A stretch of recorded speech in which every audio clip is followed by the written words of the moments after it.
DJ PK, it's 97.5 The Zone. We're joined now by a thief, a guy who was stealing money as recently as yesterday morning. Greg Wrubell, play-by-play voice of the BYU Cougars. Greg, good morning. Good morning, DJ.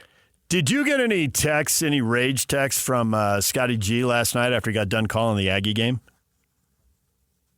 I did not, and I have to confess my ignorance. I actually fell asleep pretty early last night, and I haven't checked all the scores yet. I don't know what happened. So here's what happened. You're sitting there. Were you courtside? Did they put you up higher, or were you down courtside? Oh, no, we're right on the floor. Yeah, you're right on the floor. So you're sitting courtside. You got two teams that are going to be seated probably in the 3, 4, 5 range. They're both shooting over 50%. They go a combined 31 of 66 from three. I happen to be in my car for the start of the game, and they're going up and down and hitting shots, and you're screaming and yelling. And I haven't done as much play-by-play as you, but I've done enough to know that was a fun game, and that was a fun game from the start, and you got paid. You were definitely stealing money. So while you had this 96-92 just back and forth, awesome game to call, Scotty G, prepare to cringe. Are you ready for this? So he's calling the Utah State UNLV game. Yeah. They're a combined 11 of 45 from three. There are 43 fouls called in 40 minutes, and they combined to shoot 54 free throws. Aggies win 70-58. UNLV shot 23.5% from the floor. That's some hard work right there. That's a lot of dead time. No momentum. Just calling free throws is not anybody's idea of a good time. You win again, Greg. On multiple fronts, you win again. So you're saying it was a different kind of game than the one I called yesterday? Completely and totally. The number of Aggie fans who fell asleep in front of the TV and then woke up like, they are still shooting free throws? Vegas shot 37 free throws in 40 minutes. Just not what we want to see out of the sport of basketball. Well, good for Scotty, though. He gets to play another day, and that's what it's all about at this time of year. So, rock on. Win different ways, and those two teams both did. And I'm curious about your thought on that. Never throw back a win, number one, and certainly don't throw back a win in a tournament in March. But 96-92 is not something that's likely to be replicated game after game. You got to win different ways. What do you think BYU has to do well against Houston that they didn't do against Iowa State? Well, yeah, and that's kind of been a theme for BYU, certainly lately, is these recent wins they've had, at least the last four. The blueprints are all a little bit different. And that's a great thing about this BYU team, DJ, is that they're not the one-trick pony. They really can do it different ways. And, yesterday it took 18, three-pointers. But, a couple weeks ago against West Virginia, I think they had 5 and none in the first half and found a way to win that kind of game. It's just two opposite ends of the spectrum, for example. So they are doing it in a different way. I think it's a great barometer tonight just to show where BYU's come from, because it was back on January 4th that the Cougs were never really in, the Provo Cougs were never really in the game and lost by 31 at the Fertitta Center. But man, that feels like a long time ago, almost like a different BYU team. They didn't know then what they know now. And Kevin Young didn't have a sense yet of what this team was going to look like more fully developed, and he does now. And so it's very interesting that they play Houston, because Houston might be the best example of just how far BYU has come, because you'll be able to compare it to January 4th, and again, they lost 86-55. I don't know that you can expect to score what BYU's been scoring during the win streak, DJ. BYU in this 9-game win streak is averaging almost 87 points a game. And you have to, I think, in a way, modify your expectations when you play Houston, because it's more likely that, the high water mark might be something closer to 70 than the mid-80s. But I just want BYU to look more composed and more like a group that knows what it's doing, as opposed to when it went to Houston the first time. Houston knows exactly what it wants to do and does, and BYU didn't really have a fully developed clue yet about its group. And so I want to see that kind of maybe demonstrated tonight. Interior defense for Houston is always exceptional. BYU might need another hot shooting night from the three-point line like we saw yesterday against Iowa State. Houston has an injury note like Iowa State did going into the BYU game. Iowa State had to play a game before BYU and lost Taman Lipsey and Keyshawn Gilbert. And Juwan Roberts sprained his ankle for Houston yesterday. And they say he's a warrior and can play through it, but we'll see how effective Roberts will be. And he's the starting center for a team that dominates with interior defense. So something I'm keeping an eye on there. But ultimately, what BYU's doing right now, DJ, opponent to opponent, they're basically doing what it takes to beat that team on that day. And so the challenge between Iowa State and Houston, getting back to your original question, is so vastly different. They just do things in such a different way. Houston, for example, I looked at this number from yesterday.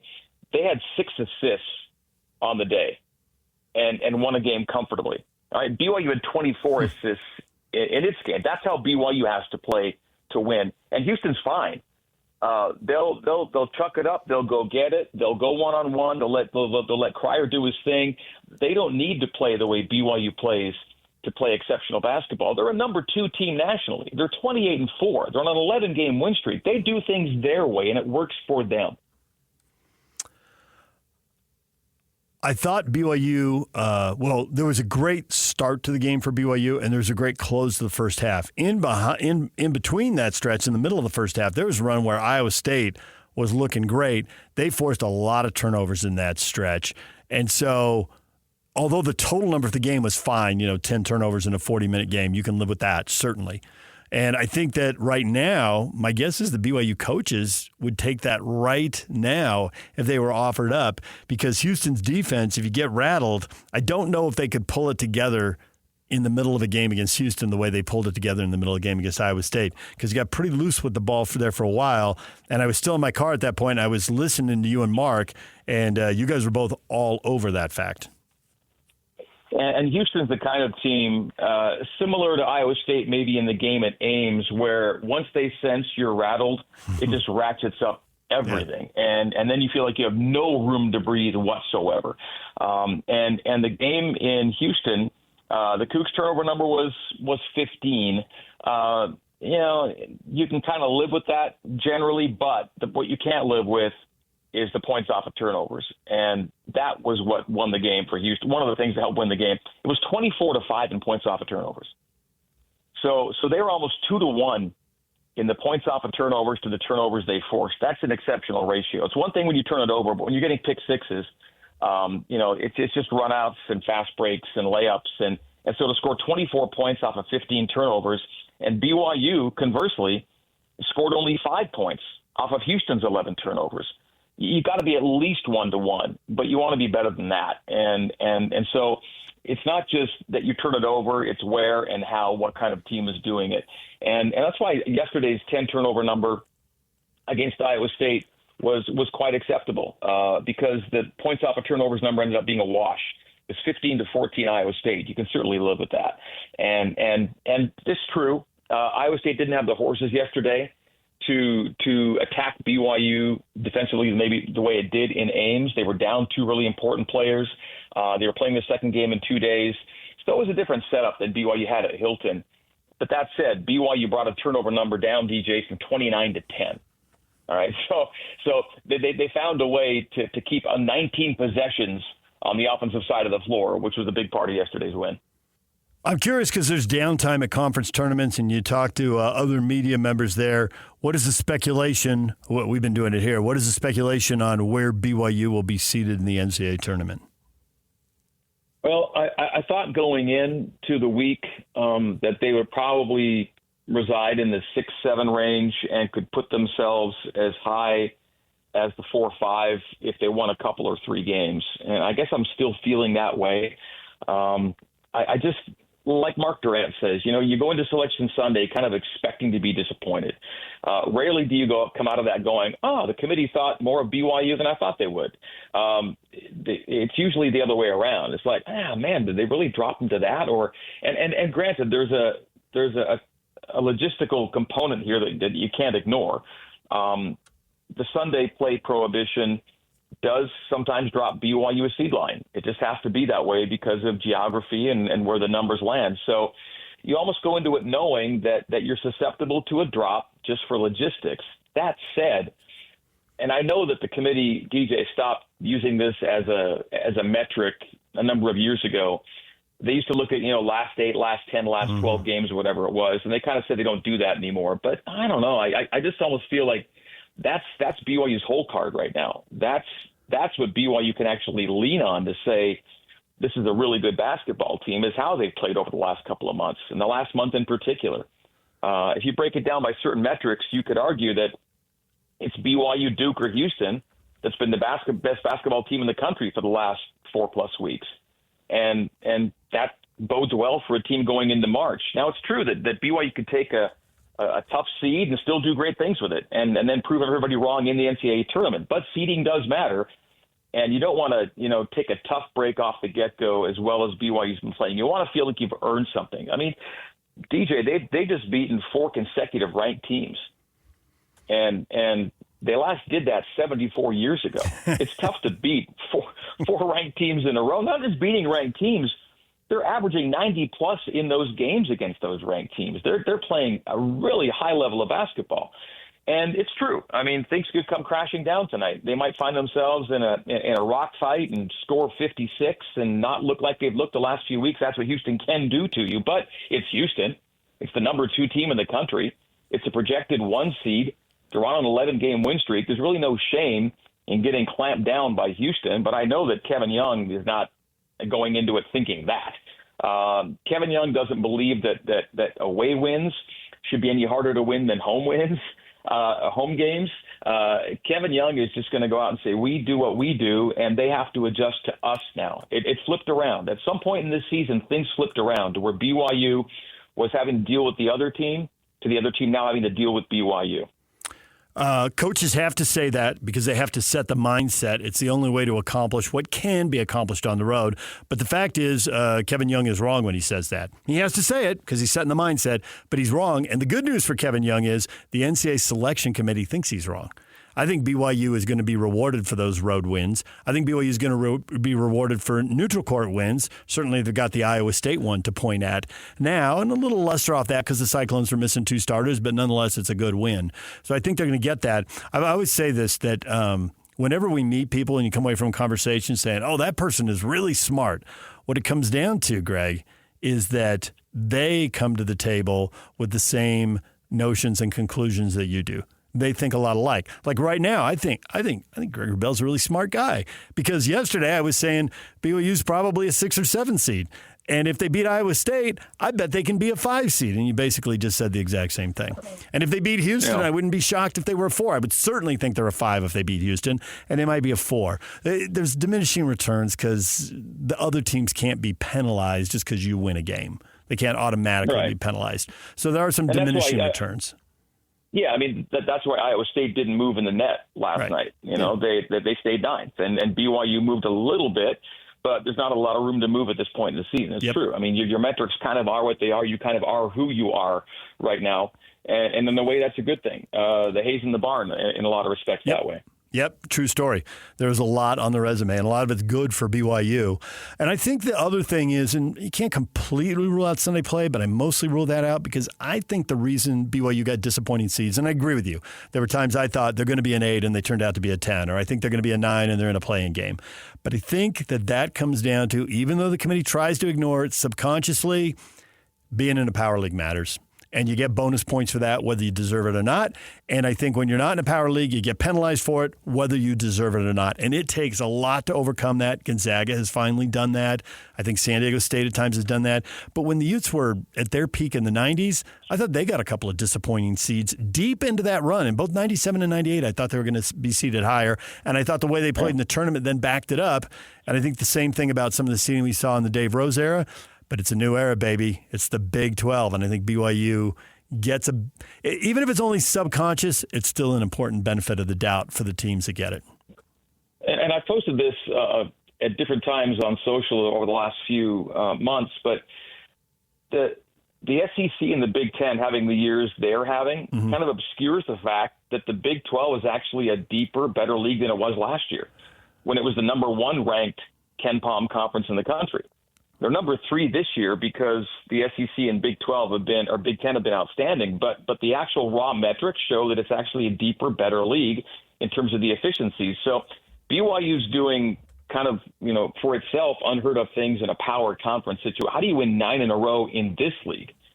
The ACC, for example, talking about Duke or Louisville or Clemson, or the teams on big streaks right now, that's an easier path right now. There are a lot of gimme games in the ACC that you're not going to get in the Big 12. So I think going through the grind, the 21 Big 12 games they've played at this point, that the fact they've won 9 in a row and 13 of 15 in a conference this tough sets them up really well for the NCAA tournament. It might also be a bit of a relief to play that opening game. Not that you can look past any team that makes the field of 68, but you want to see somebody at this point that doesn't know you as well as these Big 12 teams know you. And maybe it helps BYU get out of the round of 64 for the first time, DJ, since 2011? Jimmer? Yeah. Jimmer's senior season. That's the last time BYU won a game in the round of 64. Yep. It's 14 years. It's time, right? But this appears to be the schedule you've needed to play and the things and the results you've needed to show that this is an expectation for this year's team to get out of at least that first round. Again, the seeding matters, and you could get a rough draw in round 2 and find the team you don't want to see.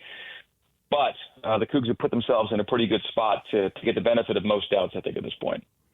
Is there any chance, last thing if we let you go, is there any chance that you could stream video of you calling a game? Because I think I speak for a lot of BYU fans, and they say they want to see your face, not only if there's some game-winning shot, right? We've seen that video posted on social media. They want to see your face when Mark Durant shouts out his wife's spin class or hot yoga class or Zumba class or whatever that was at the start of the game. I'm like, I want to see Greg's face right now.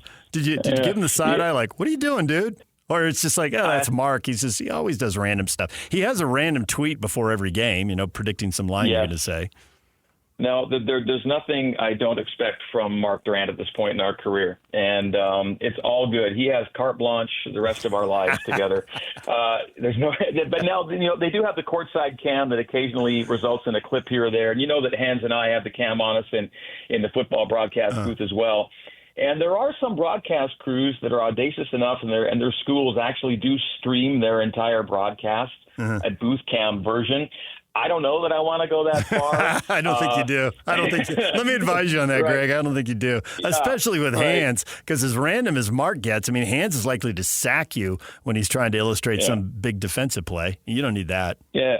As fun as it might be for a lot of people, I don't know that that's a bridge I want to cross quite yet. But, we have a blast, and I'm super blessed. Like you talk about, Hans and I are just, barely into our tenure together, but I love working with him and hope it lasts a long time. And of course, with Mark, this is our 28th season together, and so wow.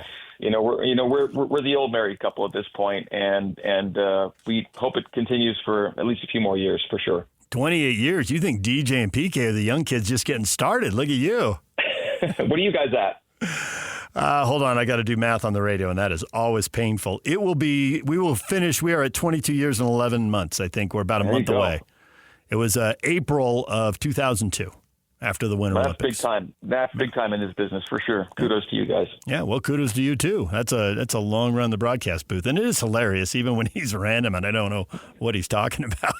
I'm like, well, that's Mark for you. All right. Greg, we appreciate it. Thanks for the time. And hopefully tonight you get more of what you had yesterday, not more of what Scotty G had yesterday. You're still calling games. You're still stealing money. But, man, that was a lot of fouls and a lot of free throws. I'll send him a text of condolence then. Thanks for letting me know. All right. Appreciate it, DJ. Thanks, Greg. All right. There's Greg Wrubell. And he'll be on the call tonight as BYU faces Houston. And, to his point about Houston clamping down, I think they will because they're Houston. And we're not going to spend a lot of time here talking Houston basketball. And I haven't watched a lot of them, but I've watched enough of them because they are a Big 12 team. I've watched way more of them than I've watched the other one seeds, Auburn, Duke, whichever SEC team gets the other number one. I do think it'll be somebody out of that Alabama, Tennessee, Florida group. Houston clamps down on you. It's what they do. It's what Kelvin Sampson teams do. It's how they played for a long time. That's what Travis Hansen told us yesterday. Yeah, going back to his previous jobs. He was at Washington State for a while in the well, actually, I think that was the Pac-10 era. I don't even think it was the Pac-12 era. It was Pac-10 when he was there. And that's how his teams play. That's how they're going to play. It's how they're going to play next year, and they're going to play like that until he retires, whenever that is. So get used to it. So it's up to BYU now. Win a game a different way. Clamp down on them. And if you only get 58 points, well, make sure they only get 57. Keep it to a single-digit game. Give yourself a chance. You're always close. And BYU, you never know. They could score and hit a couple shots real quick. So you got to stay within shouting distance.